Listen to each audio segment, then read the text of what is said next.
Are you wondering about New Zealand's seasons and climate? There are 4 distinct seasons: summer, autumn, winter, and spring.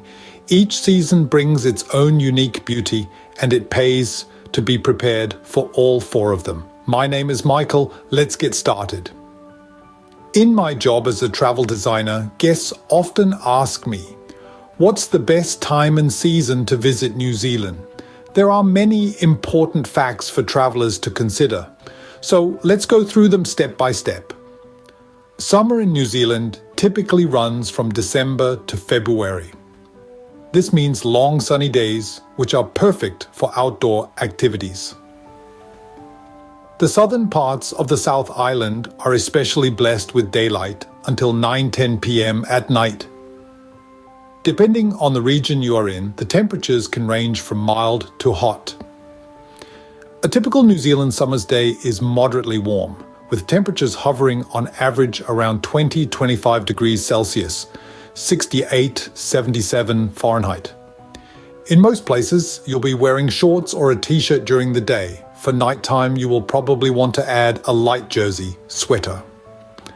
The important thing to remember is that the weather conditions in New Zealand can change very fast.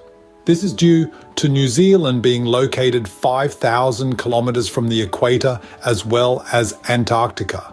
Being an island nation, we are surrounded by water rather than other land masses. New Zealand is at its busiest travel season between 20th December, 10th January. So be warned. Facilities are heavily booked over Christmas, with domestic and international travelers, a large proportion being families and Kiwi kids enjoying their school holidays.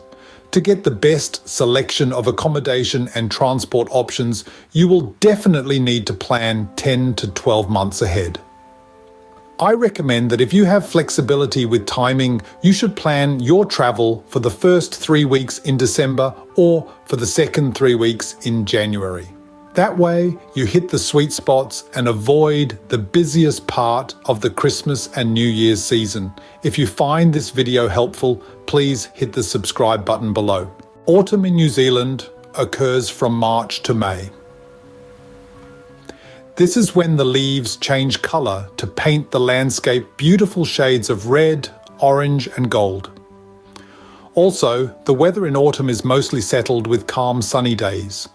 The mornings and evenings will begin to be somewhat chilly, with the days become shorter. The average daytime temperature is 17 to 21 degrees, 62-70 Fahrenheit. This is the ideal time for hiking, biking, and other outdoor activities. And a big plus is that it is the harvest season for our beautiful vineyards. When you're packing for your holiday, take clothes such as light pants or shorts, t-shirts, and a couple of long-sleeved tops. It's cooler at night, so be prepared with a pure wool sweater. Now's your chance to buy the merino wool clothing New Zealand is famous for. My recommendation is to travel from mid or end of March onwards into April. Because the overall weather pattern seems to have changed over the past few decades, the month of May can even be a great time to travel to New Zealand, though by then the daylight hours are getting shorter. Winter in New Zealand lasts from June to August, bringing cold weather and temperatures. We have snowfall on the mountains as well as sometimes snowy and icy roads in the South Island.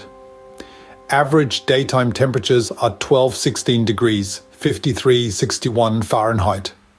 Skiing and snowboarding enthusiasts flock to the South Island for some of the best winter sports in the Southern Hemisphere. If you're heading off to the mountain areas, you'll definitely need warm clothing. Unless you intend to go skiing, winter is not the best time to work on your suntan. But some winter months are ideal for tramping, especially when you have those sunny, crisp, clear days. My recommendation: traveling New Zealand in the winter season is possible as long as you are well prepared. The far north of the North Island, in regions like the Bay of Island in the North Island or the 𝗟𝗶𝗃𝗀𝗃 region in the South Island, have far more moderate temperatures than the rest of New Zealand. Yet again, the daylight hours are much shorter. This is especially the case the further south you go in New Zealand. Please be aware that some accommodation and tour operators will close for the winter season in New Zealand. So do your research and check out some of our other videos in the description box below. We also have a free New Zealand planning sheet there for you to download. Spring. From September to November, the country comes alive with blossoming flowers, lush green paddocks, and most importantly, cute little baby lambs.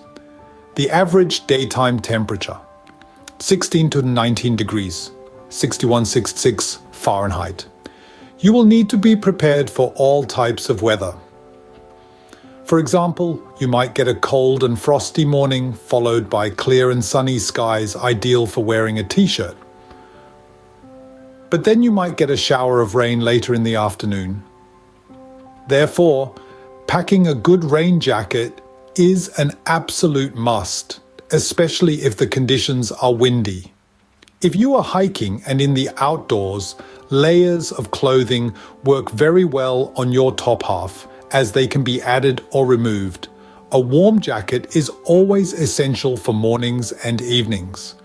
My recommendation: traveling to New Zealand in the spring season can be an ideal time, especially from mid-October. From the beginning of November, things generally get busier with many international travelers arriving on our shores. If you intend to travel in September or early October, you need to expect some colder days, especially in the southern parts of the South Island, and some accommodations and tour operators will still be closed. Summary of New Zealand seasons and weather. In general terms, New Zealand can be travelled throughout the year, though, like any trip, there is some preparation and planning required for each season. Remember, the weather in New Zealand can change fast, sometimes in a matter of an hour.